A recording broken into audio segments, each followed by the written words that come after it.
Na yebisaka bino ke makambo eza ko changer, makambo eza ko koma ndenge mususu bondimaki ngai te.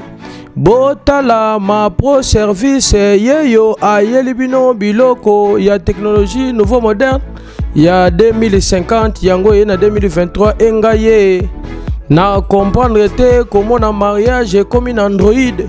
Botala degré ya mariage coutumier, botala degré ya mariage religieux. Bino moko boza komona neti kaka na kata Jérusalem. Botala lisusu ndenge eza komemama bandeko na ngai soki orate service oyo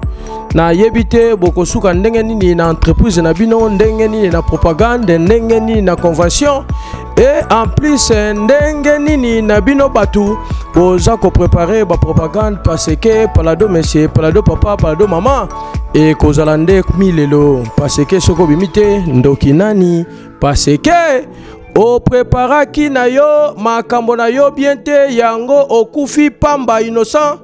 parce que o préféraki service oyo te yango ma pro service amemeli bino ba service ya kitoko, ba service ya malamu. Botala photo shooting oyo ezala te soki otuni Moïse na Abraham nde bakotalisa yo réalité ya makambo oyo parce que oko regrette nano regrette te okomona baloso loso na ndenge ya photo na yo okokanga ndoki nani na yango na sengi na yo papa mama yo moto mesana ko préparer makambo na yo ezala malamu. Service yango yo eye ya mokwake, service yango yo eye ya kitoko ko bukana te yaka malembe même à domicile baroya salango lokola nourriture mais za nourriture te ezande préparatif ya oyo etali ba manifestation na bino nyonso ba société ba entreprise nyonso o etali marketing okosepela tala est-ce que moni na lobby na bino nini, est-ce que oyoki na lobby na bino nini, est-ce que bomoni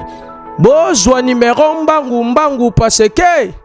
tant et comme mukuse okoya kozanga place na makambo etali makambo na yo nyonso 089 82 34 246 oza na yo mobimba engaye parce que soki na lobaki te botu na nga lisusu soki na lobaki te palado mama palado papa ngai na weleli na nga mbango service oyo ya ma pro po na rate bilengi ya boete parce que awa oko rate bilengi ya paradiso pamba ma pro service merci.